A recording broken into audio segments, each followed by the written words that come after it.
حياكم الله مشاهدينا الكرام، السلام عليكم ورحمة الله وبركاته. أهلا بكم إلى حلقة جديدة من برنامج بصراحة، معي أنا عمار الصالحي. رواتب الإقليم تتأرجح ما بين أربيل وبغداد. هذه الرواتب التي تكون في حين أزمة سياسية، وفي حين آخر هي أزمة مالية فنية بحتة. وفود تذهب ما بين بغداد وأربيل ولجان مشكلة حول ملف رواتب الإقليم. يوما بعد آخر التعقيد يزداد، وتستخدم كملفات ساخنة وملفات سياسية مع كل انتخابات تكون، سواء كانت في بغداد أو في الإقليم. رواتب الموظفين ما بين أربيل وبغداد، من المسؤول عن عدم وصول هذه الاستحقاقات إلى موظفي الإقليم؟ هذا الملف وهذه المحاور سوف أطرحها على ضيفي في الاستوديو، السيد حمزة المالكي الكاتب والباحث السياسي، حياك الله وأهلا وسهلا بك ضيفا عزيزا علينا في برنامج بصراحة وقناة كركوك الفضائية. السيد شيرزاد صمد عضو الاتحاد الوطني الكردستاني، حياك الله وأهلا وسهلا بك ضيفا عزيزا علينا. خليني أبدأ وياك سيد حمزة. رواتب الموظفين في الإقليم، كل فترة الموظفين في الإقليم يستشعرون بأن الأزمة انتهت، بأن الوعود سوف تنفذ حول رواتب الإقليم وستحل هذه المعضلة، لكن يوما بعد آخر نرى بأن لجان مشكلة، هناك تلكؤ في وصول الرواتب. المشكلة الأساسية في عدم إيصال الرواتب أين؟ شكرا جزيلا وشكرا للاستضافة قناة كركوك الفضائية الغراء. حقيقة الأمر لو عدنا إلى الوراء قليلا لو وجدنا أن المشكلة ليست مشكلة الرواتب بحد ذاتها. الحقيقة أن المشكلة إن أسميناها مشكلة، الحقيقة هي لو وصلنا إلى ما ثبتنا ما اتفق عليه من الكتل السياسية، نرى أن حصة الإقليم من الموازنة العامة يعني على ما أظن 12.6. هذه النسبة مثبتة قانونا وبعد الاتفاق مع الكتل السياسية وأيضا حزبي الإقليم، ووصل المتفقون لهذه النسبة مؤخرا. هذه النسبة تتيح لحكومة الإقليم أن تنفق الرواتب لموظفيها، وأيضا تنفق حول مشاريعها التي ترى باعتبارها أنها حكومة ولها برلمان وتشريعات خاصة بها. لكن مكمن خطورة الأمر حقيقة هي قوت المواطن. نعم. عندما يتلكأ مشروع معين هنا أو هناك، ليس بالضرورة أن يكون هذا المشروع هو مشروع يعني متعب للمواطن أو مؤذي بقدر ما تكون لقمة العيش هي المؤذية والمتعبة للمواطن. لذلك عكست هذه المشكلة المادية اللي هي حصة الإقليم وعدم تنفيذ هذا المبلغ بسبب خلافات حول عذر المقاطعة سيد حمزة، خليني في هاي الحيثية اللي ذكرتها جنابك. نعم. اللي هي 12.6. هاي 12.6 اللي هي حصة الإقليم، هل هي حصة الإقليم من ضمنها الرواتب أم ما عدا الرواتب؟ لا من ضمنها الرواتب. هاي من ضمن 12.6 هي من ضمنها الرواتب. حصة الإقليم هو ينفقها كحكومة كبرلمان في الإقليم، هو يتفق عليها ينفقها كيف يشاء، حكومة وبرلمان وله الصلاحية الكاملة في تسديد الرواتب وغيرها من الأمور. هذه المشكلة الأصلية هي الحقيقة، وليست هي مشكلة الرواتب. مشكلة الرواتب هي عرض لو صلح التعبير للمشكلة الأساسية، أو اللي نسميه هو مرض مزمن أصبح في طيلة هذه الفترة ما بعد سقوط النظام إلى هذه الحين. هي هناكم هذه المشكلة الأزلية، المشكلة التي صار يعني الحد الآن صار لها 21 سنة أنه نعاني من عندها حقيقة يعني كمواطني إقليم كردستان، لكن كعرض متعب لمواطن الإقليم هي عدم وصول الرواتب بشكل انتظامي. نعم. خلينا ننتقل للسيد شيرزاد. سيد شيرزاد، بغداد تسوي عليها الدز 12.6 لحكومة الإقليم اللي من ضمنها الرواتب كما ذكر السيد حمزة. وين المشكلة؟ حكومة الإقليم ما توزع رواتب أم ال 12.6 تجي بها نقص بالتالي يكون هناك عجز؟ نعم. مرة أخرى السلام عليكم، تحياتي لكم ونرحب بضيفنا الكريم جاء من بغداد ومرحبا به في كركوك، ونرحب بجميع مشاهدين قناتكم المحترمة وبرنامج بصراحة. طبعا مثل ما تفضل أستاذ حمزة، هناك ميزانية موقرة من قبل، أو الحصة الموقرة من قبل حكومة الاتحادية، أو حسب التفاهمات التي جرت خلال السنين الماضية، بعدما كانت حصة أقليم بالمئة 17 وبعد ذلك أصبحت 12.6، وكان عليها انتقادات أيضا. كانت عليها انتقادات وكانت عليها مجموعة من المشاكل، يعني طالت فترة كثيرة، حيث ثبت هذا الحصة في آخر موازنة ثلاثية مثل ما يسمى. تم تثبيت حصة 12.6، ولكن المشكلة الأساسية ليس فقط من تثبيت الموازنة أو إقرار الموازنة، أو يعني هذه مثل ما تحدثت في بداية البرنامج، هناك أمور فنية. نعم. صحيح هناك أمور فنية، ولكن المشكلة الأساسية في العراق، يعني المشاكل الموجودة بين حكومة أقليم كردستان والحكومة الاتحادية، ليس فقط مشكلة الرواتب. يعني نعم. الرواتب أصبحت إحدى المشاكل الناتجة من نتيجة تحصيل حاصل لنتيجة مجموعة مشاكل عالقة بين الحكومة الاتحادية وحكومة أقليم كردستان. أنا برأيي شخصيا يعني هذه استنتاجات جاءت نتيجة عدم تفهم أو عدم وجود علاقة قانونية دستورية. صحيح أن الدستور موجود وقوانين قد شرعت، ولكن الالتزام بها، أو مثل ما يقال يعني في آلية التنفيذ غير موجودة. عدم الالتزام بالدستور والهروب من الفقرات الدستورية. هناك مجموعة من الفقرات والمواد الدستورية كتبت بشأن نوعية الفيدرالية. يعني قضية الفيدرالية في العراق الحالي، في العراق الجديد، يعني ليس فيها تفهم جيد من قبل جميع الكتل السياسية. لا يزال موجود كتل سياسية في بغداد تتصرف بأمور المركزية ويصفها بالحكومة المركزية. دائما أنا أتابع هذه الكلمة، يعني حتى بعض السياسيين والمحللين يقولون المشكلة بين الحكومة المركزية وحكومة أقليم كردستان. إن صح القول، هذه الحكومة ليس مركزية، حكومة اتحادية هذه الحكومة.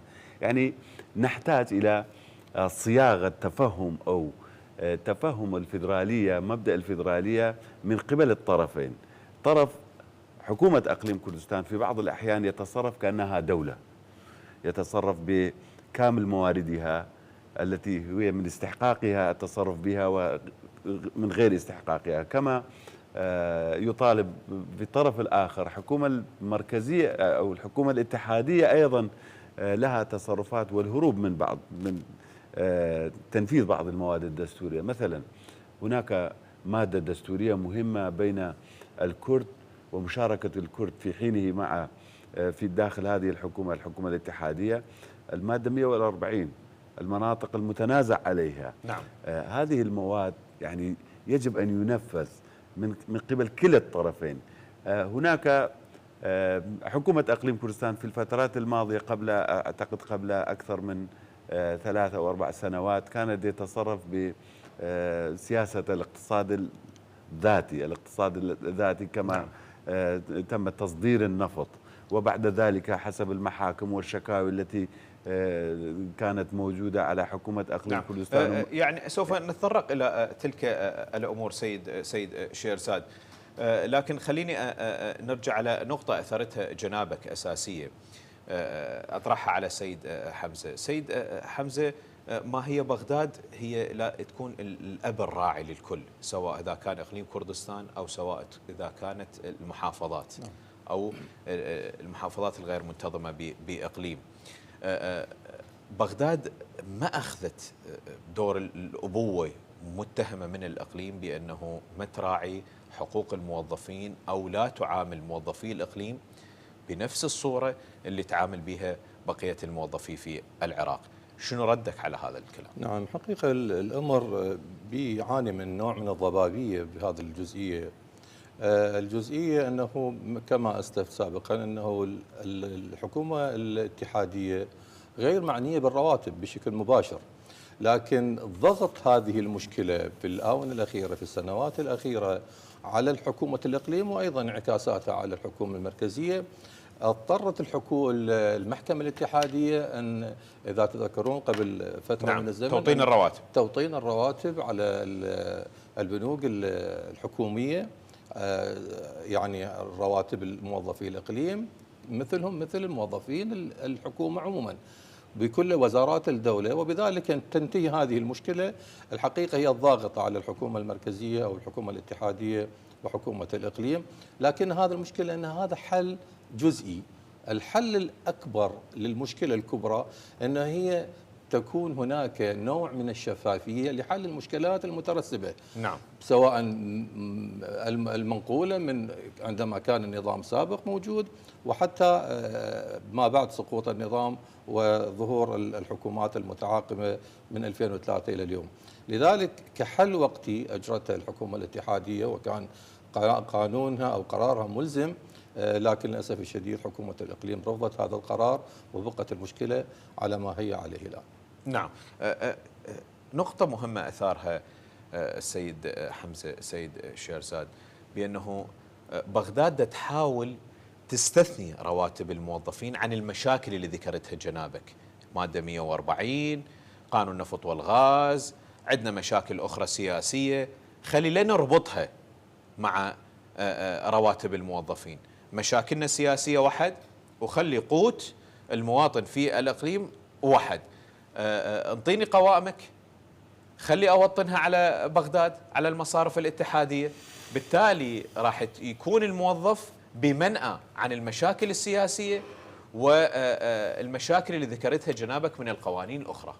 نعم، وأنا وصفت يعني ردت أوصل الفكرة يعني بداية المشاكل هو عدم وجود تفاهم أو عقلية يستوعب العملية الديمقراطية ويفهم مدى صلاحيات الأقاليم ومدى ما هو صلاحيات المركز ونوع الإدارة بين نوع العلاقة، ما هي نوع العلاقة. ثانيا، بعد وجود هذه المشاكل أصبحت يوما بعد يوم يعني يأتي مشكلة بعد مشكلة. مثلا مثل ما تفضل الأستاذ حمزة، آخر قرارات المحكمة الاتحادية واضحة وباتة ويلزم رئيس وزراء حكومة الاتحادية وحكومة أقليم كردستان الالتزام به، ولكن نرى بعد صدور هذا القرار المهم لتوطين الرواتب وعدم تأخر الرواتب وعدم خلط الأوراق وعدم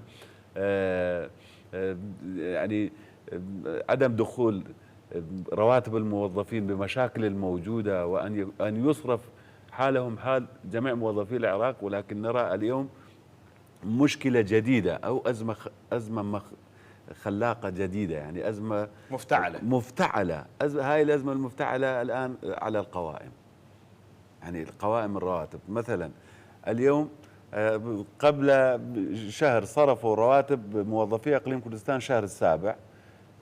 هاي القوائم من الممكن الاستفادة منها لصرف الرواتب شهر الثامن أو شهر التاسع. اليوم أمس كانت حكومة الاتحادية صرف مبلغ 500 وكسر مليار لرواتب الموظفين. اليوم نشاهد التحدث عن قائمة شهر التاسع. يعني هذه الأزمات من الممكن قولها أزمات مفتعلة. من السبب؟ نعم، عذرا المقاطعة، لكن بغداد تقول احنا كل شهر ده تجينا قوائم مختلفة. نعم بالضبط. فبالتالي أنا يكون عندي شك. انت المفروض عندك قوائم ثابته دز لي اياها كل شهر، انا كل شهر عندي قوائم مختلفه، اضافه الى انه اكو بعض الاسامي مكرره، اسامي اخرى قد تكون ما بها اسم الام، بياناتها مو كامله، بالتالي تثير عندي شكوك وعدم ثقه. ما دام موجود خلاف على عدم تفهم مبدأ الفيدرالية ومبدأ الشراكة بين الطرفين وفي كلا الطرفين موجود، من الممكن حدوث هذه أو افتعال هاي الأزمات. نعم. يعني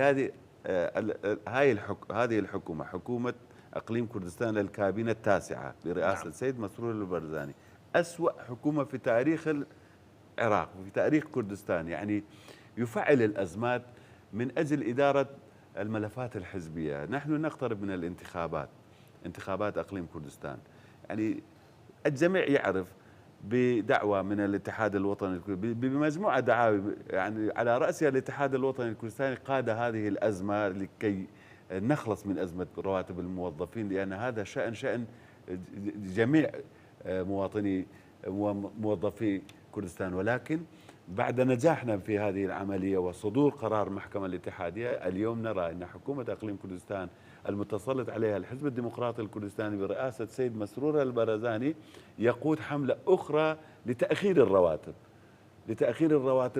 لكي يظهروا لمواطني أقليم كردستان أن لا أحد نجح في توطين الرواتب، يعني ولا يزال أنتم رهينة للأحزاب السياسية، لحزبنا السياسي. يعني هذه النقطة المهمة، يعني يجب أن نشير إليها. من هو السبب الرئيسي؟ أنا برأيي شخصيا، ولو أنا مواطن من أهالي كردستان وأحد المستحقين لاستلام الرواتب شهريا، ولكن السبب الرئيسي لهذه الأزمة هو حكومة أقليم كردستان. نعم. وهروبها من عدم التزام لا قرارات المحكمة الاتحادية ولا بالمبادئ الدستورية ولا بالقوانين الموجودة. نعم. يعطي الحجة لحكومة المركزية كي يلعب بما يتملص من المسؤولية. نعم. سيد حمزة، اليوم كل ما تيجي انتخابات تنثار ملفات، وهاي الملفات اللي تنثار يكون ضحيتها المواطن. اليوم ممكن إذا توطنت رواتب الموظفين في إقليم كردستان، بالتالي الموظف في إقليم كردستان ما راح يبقى أسير الأحزاب، فممكن أن يصوت براحته، يصوت للحزب اللي يريده. لكن اليوم أني إذا راتبي ما متوطن على بغداد وراتبي تحت سلطة حزب ما، بالتالي هاي وسيلة ضغط علي أن أبقى أنا تحت عبايته وتحت رحمته. نعم. مشكلة حقيقة، هي مشكلة عويصة. يعني الأحزاب السياسية للأسف الشديد دائما ما تستغل الانتخابات لمآرب غير سليمة حقيقة للأسف الشديد. وإذا كانت موضوع الرواتب يستغل بهذا الطريقة فهذه مأساة كبرى حقيقة. للأسف الشديد أنا خلال معايشاتي واتصالاتي مع مواطني كردستان عندي علاقات الحمد لله، علاقات واسعة مع مواطني كردستان بمختلف المحافظات الإقليم. يعني للأسف الشديد بدأ المواطن الكردي يبحث عن حلول أخرى، وكأنما يعني أيس من يعني حلول الإقليم بهذا الشأن. وحقيقة الأمر أغلب مواطني الإقليم بغض النظر عن نوازعهم الشخصية الداخلية وميولهم الحزبي وانتماءاتهم، هم متفقون تماما أن حكومة إدارة الإقليم بهذه الجزئية هي المسببة في تأخير الرواتب بهذه الطريقة. الحقيقة أنا كموظف يعني في وزارة الصحة عندما يتأخر راتبي يومين أو ثلاثة أنا أتعب يعني كمواطن، لأن الالتزامات كثيرة موجودة بهذا. لكن إذا تأخر 57 يوم 3 أشهر أو أكثر يعني فهاي مأساة كبرى حقيقة. احنا دائما يعني ما نتعاطف ونتألم عندما تثار هذه القضية المأساوية حقيقة، لأن كل المواطنين هم ملتزمون بمصروفات وعائلات لديهم التزامات أخرى. سيد حمزة، نقطة رئيسية، ما المحكمة الاتحادية دائما تلزم حكومة الإقليم بتوطين الرواتب. قبلها ألزمت حكومة إقليم كردستان بمسألة الإيرادات سواء كانت النفطية وغير النفطية باعتبارها هي إيرادات اتحادية. نعم. وين المشكلة؟ ليش ما قاعد تتنفذ هاي القرارات؟ من هو أعلم من سلطة المحكمة الاتحادية؟ هل هناك بعض المرونة من قبل الحكومة الاتحادية تجاه حكومة إقليم كردستان لجنبة سياسية معينة، بالتالي عدم الضغط على حكومة الإقليم بتطبيق قرارات المحكمة الاتحادية؟ يعني الحقيقة الجنب السياسي حاضر بقوة، والحقيقة هي يعني هو المحرك الأساسي لإدارة الدولة بشكل عام. الحكومة الاتحادية لا تريد أن تضغط بشكل كبير على حكومة الإقليم بهذه الطريقة حتى لا تكون يعني تشنجات أو مناكفات سياسية أكثر من الوضع الحالي. الوضع الحالي لا يحتمل حقيقة أي مناكفات سياسية أو أي تقاطعات سياسية. لا يصب هذا الموضوع بمصلحة العراق عموما، لا سيما في مصلحة الإقليم. نحن لا نتحمل أي إشكاليات. الوضع العام في المنطقة حقيقة محفوف بالمخاطر، محفوف بالمشكلات، ممكن بأي لحظة نتعرض إلى مشكلة كدولة كاملة. فلا نتحمل أن تكون مشكلات أخرى. نعم هي مشكلات لها إفرازات على المواطن وعلى الحكومة وعلى مركزية الدولة عموما، لكن مع هذا كله الحكومة تتأنى باتخاذ أي قرارات من شأنها تعكير أجواء وصفاء العلاقات السياسية بين الحكومة الاتحادية والإقليم. نعم. سيد شيرزاد، الموظف بالإقليم استبشر خير بعد ما شاف وفد كبير، على رأس الوفد السيدة طيف سامي وزيرة المالية، وشاف كل الوزراء والمعنيين بالحكومة الاتحادية الخاصة بالأمور المالية، اتجهوا بطيارة، اجوا الأربيل، فتحوا كل الملفات، كانت هناك بصراحة على الطاولة فرشة الملفات. المواطن استبشر بإقليم كردستان بأنه وفد بهالحجم، بالتالي راح تنحل الأزمة. شنو اللي صار؟ أنت قريب من المشهد، هذا الوفد شاف انطباع جيد غير جيد، انطوا وعود، كانت هناك اتفاقات، شكلت لجان. يا ريت تشرح لنا هاي الحيثية اللي غامضة عن الشارع. نعم، يعني مجيء سيدة طيف سامي وزيرة المالية برئاسة وفد رفيع المستوى ومتخصص، يعني متخصص في هذا المجال وفي هذا الشأن، وليس فقط وفدا اعتياديا كانت وليس زيارة اعتيادية، يعني عقدوا مؤتمر خلال يومين يعني بتفاصيل كاملة على نوع العلاقة ونوع الاستحقاقات، ويعني تم تدارس جميع المشاكل هناك. وكان من المفترض بعد انتهاء الوفد من زيارته أن ينتهي ملف الموظفين وملف التوطين ومجموعة من ولا يزال. لماذا؟ والسبب الرئيسي هو يعني التخندق الحزبي موجود حاضرة، يعني لا يعطي مجال للآراء والأفكار الجيدة ولا يعطي مجال للقانون.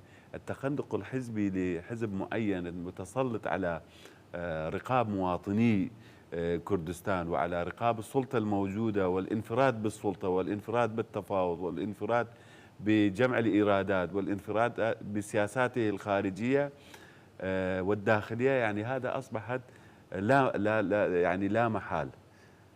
أمامنا حل واحد فقط، تشكيل جبهة معينة يلم شمل جميع الأحزاب سواء كانت الآن في الحكومة أو في المعارضة، وأن ينهي هذا التسلط. يعني في حكومة نأمل أن يكون الحكومة القادمة المنتخبة في إقليم كردستان أن يحل تلك المشاكل، وهذا ما يعمل عليه الاتحاد الوطني الكردستاني، وشعاره هو تصحيح المسار. يعني هذا المسار أصبح منحرفا، يعني يحتاج إلى تصحيح المسار وعودة القطار إلى سكتها والعمل لمصلحة المواطنين. يعني هذا هو الحل الوحيد. أنا يعني لا أرى من مجيء وفد أو ذهاب وفد ينهي المشكلة. يعني هذه المشاكل، أنا دائما المواطن الاعتيادي يسألني متى ينتهي هذه المشكلة، أنا أقولها بصراحة: بعد الانتخابات لا يبقى مشكلة، يعني نسميها مشكلة أزمة الرواتب، ولا يبقى مشكلة القوائم، أي شيء من هذا القبيل. لا، جميعها الآن يعني الأحزاب السياسية يعمل لشعارات، يعمل للانتخابات داخل حملة الانتخابية. يعني أكثرية الأحزاب السياسية يتهمون الاتحاد الوطني الكردستاني أكثر مما يتهمون الحزب الديمقراطي الكردستاني، والجميع يعرف أن يعني حصة الأسد من هذه الحكومة بالمئة 75 من جميع السلطات الموجودة في إقليم كردستان يدار من قبل رئيس الأقليم، رئيس الحزب، رئيس الحكومة، رئيس فلان لجنة، رئيس فلان وفد، كلها من الحزب الديمقراطي الكردستاني. أنا لا أقولها ككادر حزبي للاتحاد الوطني الكردستاني، لكن هذه الحقيقة أقولها للأحزاب المعارضة الموجودة. يعني يتهمون الاتحاد الوطني الكردستاني أكثر مما يتهمون الحزب الديمقراطي الكردستاني، يخلقون أزمات في مناطق نفوذ الاتحاد الوطني الكردستاني وليسوا قادرين على تنظيم مظاهرة في مدينة أربيل. نعم، خليني أنتقل وياك سيد حمزة. هناك حتى تداخل فيما يخص المناطق المتنازع عليها من ناحية الرواتب. عندنا كركوك، عندنا دوز، عندنا خانقين، عندنا جلولا، مندلي، السعدية، يعني اكو مناطق متداخلة حتى في نينوى تخص الرواتب، مناطق إدارية مثلا مؤسسات ودوائر تابعة حكومة الإقليم داخل المناطق تحت سيطرة الحكومة الاتحادية، ولكن موظفيها بالإقليم، والعكس صحيح. شلون ممكن حل التداخل؟ بغداد بين الحين والآخر طالب بين هاي الموظفين اللي تحت سلطتها ينتقلون إلى بغداد، لكن الإقليم يرفض هذا الشيء. شلون مشكلة حل التداخل ما بين المناطق المتنازع عليها في الحقيقة هي حل المشكلة حل بسيط حقيقة، يعني نعم. مو فد إشكالية أنه تنظم قوائم بالموظفين وتحل، يعني موضوع إداري ما يستمر هواي. لكن المشكلة بالنوايا، هنا القضية هي يعني النوايا، أنه وكأنما كما أسلفنا قبل قليل أنه تتخذ أي إشكالية أو كي جزئية، ومن المأساة أنه نتخذ من قوت المواطن فد إشكالية نتخذها حتى نوصل إلى غايات يعني غير سليمة وغير حقيقة.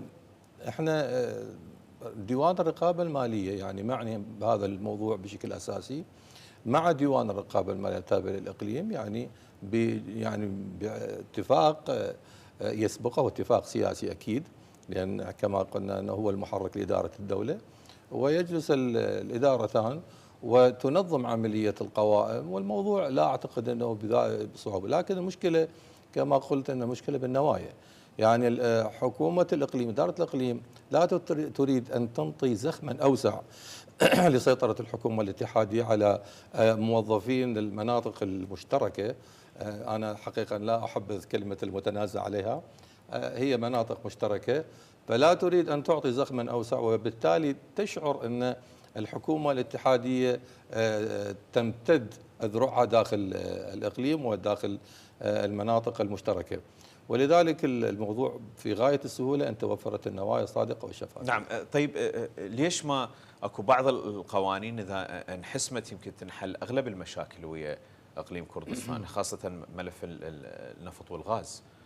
يعني عندنا احنا ملف النفط والغاز، عندنا قضية المادة 140، عندنا هواية قضايا قاعد تربط تماما بالاستحقاقات طبعا المالية لإقليم كردستان. يعني حتى مثلا كل ما يثار موضوع الإيرادات النفطية والشركات النفطية وتصدير الإقليم للنفط، يرجع الإقليم يذب الكرة بملعب الحكومة الاتحادية، ما مشرع قانون النفط والغاز. ليش ما يشرع قانون النفط والغاز وهاي المشاريع المعطلة ونخلص؟ المشكلة الأزلية الحقيقة النفسية إن صلح التعبير داخل حكومة الإقليم هي استمرارها أو تذكرها أنه هي مواطنين مظلومون من الحكومات السابقة التي حكمت العراق منذ الخمسينيات، وحتى حكومة نظام صدام المباد في 2003 سقط. فهذا الإحساس دائما يكون بالمظلومية، والخوف أن يعود هذه المظلومية تتكرر مرة أخرى في ظل هذه الحكومات ما بعد 2003، هو هذا الهاجس حقيقة دائما يستمر داخل النفسية، بأنه نخشى أن تتسلط علينا الحكومة الاتحادية مرة أخرى وتفعل أفاعيلها وتظلم الشعب الكردي مرة أخرى. ولذلك تكون دائما الاتفاقات والجلسات والحوارات مشبوبة بالحذر بين الحكومتين، بين الإدارتين، مشبوب بالحذر أنه الحكومة الإقليم لا تريد تعطي باعا أكثر وأوسع ومدى إداري أوسع إلى داخل الإقليم، حتى لا تتسلط حتى وإن كانت من جنبة مالية أو من جنبة أخرى.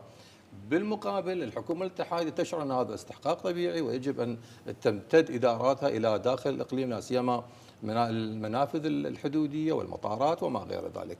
فدائما هناك أزمة ثقة، أزمة نوايا، وعدم وصول الشفافية إلى مراحل من الممكن أن تحل المشاكل بأريحية. نعم.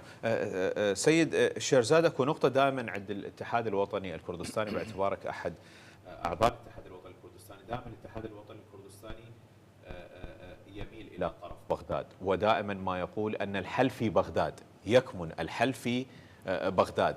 لازم نتفاهم ويا بغداد، لازم نتفاهم ويا الكتل السياسية في بغداد، الحل ما يجي من الخارج. وضح لنا هاي الحيثية. نعم، هو هذا يعني ليس يعني نقطة نصفها هكذا، يعني هاي العقيدة أو هاي المبدأ لدى الاتحاد الوطني الكردستاني منطلق من مبدأ والالتزام بالدستور والقوانين. هناك دستور كتبت وشاركت فيها مشاركة واسعة القيادات الكردية في كتابة هذا الدستور، وبمثابة عقد شراكة بين الأقليم وبين الحكومة الاتحادية. يعني هذا الالتزام بالدستور هو الحل الوحيد. يعني هذا المبدأ لدى الاتحاد الوطني الكردستاني، هذا ليس ما يسمونه الآخرين بأن الاتحاد الوطني الكردستاني لها ميول إلى بغداد. نحن نؤمن بأن نكون شريكا أساسيا، ونحن شركاء أساسيين في حكومة الاتحادية.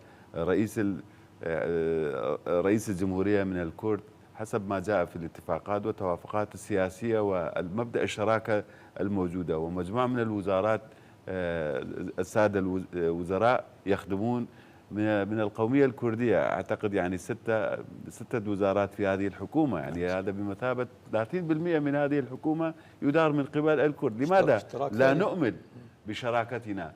في عقلية بعض الأحزاب السياسية يخاطب الشارع كأنها هو قائد وطني وحريص على الدولة، وقام بالاستفتاء لانفصال الكرد، وفي الطرف الآخر يطالب بغداد ليس فقط بالوزارات، بمناصب مدراء العامين، ينافس الاتحاد الوطني الكردستاني والأحزاب السياسية، وينافس الأحزاب الشيعية والسنية على نيل مناصب في بغداد.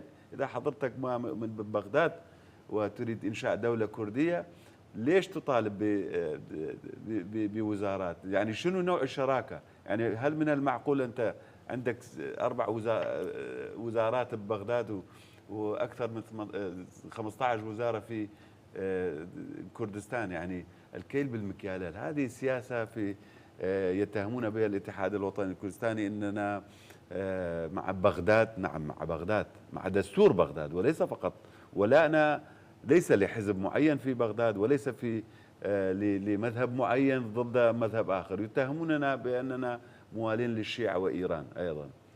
يعني نحن مع دستور. الآن الحكومة العراقية موجودة تم بعد نتائج انتخابات 21 تم تقاسم السلطة بين جميع الكتل السياسية الموجودة في بغداد. يعني الأكثرية الكتل السياسية الفائزة من الشيعة، من حقهم أن يكون رئيس الوزراء من استحقاقه، كما هو من حقنا أن نطالب باستحقاقاتنا الانتخابية والدستورية والقانونية من بغداد وليس من دولة أخرى. يعني هناك مجموعة مشاكل. مشكلة السيادة لم تتحدث عليها حضرتك. يعني نعم. الآن موجود مشكلة سيادة من المسؤول عن سيادة أقليم كردستان؟ هل هو حكومة أقليم كردستان مسؤول على حفاظ سيادة أقليم كردستان؟ ما هي هاي النقطة. يعني في أغلب الأحيان يعني يقول لك أثناء مثلا القصف التركي نتحدث عن سيادة العراق، أثناء الحماية تكون هناك خصوصية عندما نتحدث إلى مسؤولين. نعم. عندما نتحدث إلى مسؤولين في بغداد نقول لماذا أنتم فقط بالإعلام تساندون أو ضد هذا الاحتلال؟ يقولون أنتم في حكومة أقليم أنتم المسؤولون عن حفاظ الحدود. يعني لا نعطي فرصة للآخرين يشاركنا في حفاظ على سيادة منطقتنا، ولا نحن. وبالعكس هناك موجود يعني قوى سياسية يتعاون مع الدولة التركية من أجل المصالح الاقتصادية والشراكة الموجودة. يعني أصل المشكلات ما برنامج حضرتك بصراحة. نعم. أنا أقولها بصراحة، يعني خلط الأوراق ووجود علاقة اقتصادية فاسدة بين حكومة أقليم كردستان والتركيا أعطت الفرصة لانتهاك السيادة، أعطت الفرصة لعدم وصول إلى حل مع بغداد. يعني هناك عقود تم تعاقد مع روسيا وتركيا ل50 سنة أن يباع نفط أقليم كردستان بمبلغ معين، يعني نصف هذا المبلغ التي يتفق عليها نعم. بغداد. نعم. هذه المشاكل كلها متراكمة ومتداخلة مع بعض. سيد حمزة، أين حكومة بغداد من كل ما ذكر السيد شيرزاد؟ ما هي حكومة بغداد والحكومة الاتحادية هي المسؤولة عن هاي القضايا. كيف اليوم لإقليم أو محافظة معين أن تعقد اتفاقات، سواء كانت اتفاقات استراتيجية، اتفاقات نفطية، مالية، اقتصادية، دون الرجوع إلى الحكومة الاتحادية؟ هاي مسائل وقضايا تمس سيادة وكيان الدولة.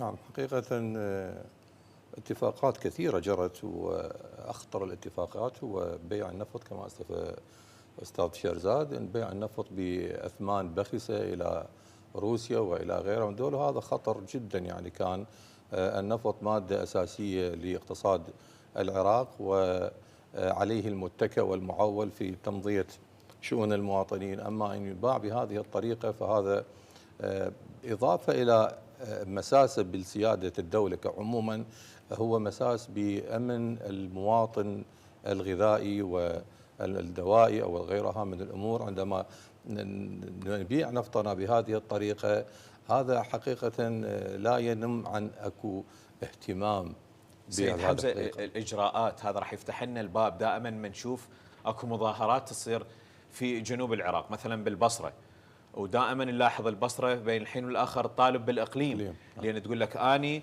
نفطي دا يروح وشوف الإقليم، أنا همين أريد أصير مثل الإقليم. فبالتالي عدم الالتزام بالإقليم راح يفتح لنا أبواب أخرى في مناطق أخرى من العراق، يهدد سيادة وكيان الدولة، إجراءات الحكومة الاتحادية. يعني الحقيقة موضوع الأقاليم هي مقرر دستوريا، نعم. لكن بظرفنا الحالي بوضعنا الحالي تعدد الأقاليم بالدولة غير صحي حقيقة، لأن تسحبنا إلى أمور أخرى ومشاكل أخرى. حاليا العراق والحكومات المتعاقبة غير متهيئة لإدارتها. موضوع النفط كسلعة أساسية هي في اقتصاد البلد يجب أن يعني يضبط بشكل دقيق جدا. الحكومات والدول المحترمة لنقول هكذا لها مقياس مقنن جدا في تصدير النفط وحتى في استيرادات المواد النفطية، لأن هي حقيقة المادة الأعلى سعرا وهي الداخلة بشكل أساسي بميزانية الدولة. أما أنه الحكومة العراقية مقصرة، أكيد مقصرة بهذا المجال، لكن المشكلة أنه دائما الحكومات تنأى بنفسها عن الدخول بصراعات مع حكومة الإقليم حتى لا تتوسع وتتضخم المشاكل أكثر ما هي موجودة. سيد حمزة، متفائل بالقادم أن تنحل المشاكل ما بين الإقليم، خاصة وإحنا نشهد انتخابات قادمة في إقليم كردستان؟ ممكن أن تكون حكومة جديدة بإقليم كردستان تغير شكل النمطية والمؤسساتية في إقليم كردستان، ممكن حتى تنعكس على التعامل بالواقع. متفائل بالقادم؟ في حالة ظهور دماء جديدة نعم متفائل، أما تبقى القيادات كما هي فلا أعتقد للأسف الشديد. نعم. خليني أخذ كلمة أخيرة من السيد شيرزاد. متفائل بالقادم؟ شلون ممكن انتخابات إقليم كردستان بشكل اتفاقات جديدة، شكل جديد للحكومة، مشاركة قد تكون فاعلة وثقل أكثر الأحزاب الكردية الأخرى داخل حكومة الإقليم، ممكن تنعكس على استراتيجية حكومة الإقليم؟ بالضبط. يعني نوع الحكومة القادمة في إقليم كردستان ونتائج الانتخابات ونوعية التحالفات والتكتلات أن يضمن تحالفا قويا يكون قادرة على وقف تلك الانتهاكات والتسلط الموجود في إقليم كردستان. وأنا برأيي شخصيا لدي مخاوف أن يكون بعض الفاسدين ينضمون إلى الفساد عكس ما نريد أن ينضمون إلى كتلة تحالف أن يكون مؤمن بالديمقراطية. يعني مشكلة المجتمع العراقي ككل، يعني كما وصفها الدكتور دكتور علي الوردي، يعني المشكلة الرئيسية بين المذاهب والأديان والقوميات الموجودة ونوع الإدارة الموجودة في عقلية الفرد العراقي هو عدم وجود يعني فكر ديمقراطي. يعني الفكرة الديمقراطية أن نقبل آراء الآخرين وأن نقبل الآخرين وأن نشارك جميعنا في بناء دولة، أن يكون دولة مؤسساتية أن يشارك فيها الجميع. نعم، وهذا ما نتمناه. بالتالي هناك خلافات سياسية، هناك مشاكل، هناك عدم ثقة، لكن الجميع يقف مع قوت المواطن سواء كان في البصرة سواء كان في إقليم كردستان، وأن يكون هذا القوت ومعيشة المواطن بعيدا وبمعزل عن المناكفات السياسية. أشكرك جزيل الشكر السيد حمزة المالكي، شكرا لتلبية الدعوة وحضور برنامج بصراحة. أيضا شكر موصول لك سيد شيرزاد صمد عضو الاتحاد الوطني الكردستاني. نشكرك جزيل الشكر. أيضا مشاهدينا الكرام الشكر موصول إليكم، ونتمنى أن تحل مشكلة رواتب موظفي الإقليم وجميع المشاكل العالقة ما بين الحكومة الاتحادية وأيضا حكومة إقليم كردستان بالتالي تنعكس إيجابا على الشارع في بغداد وفي أربيل. نلتقيكم في الحلقات القادمة. تحياتي وتحيات فريق العمل. السلام عليكم ورحمة الله وبركاته. إلى اللقاء.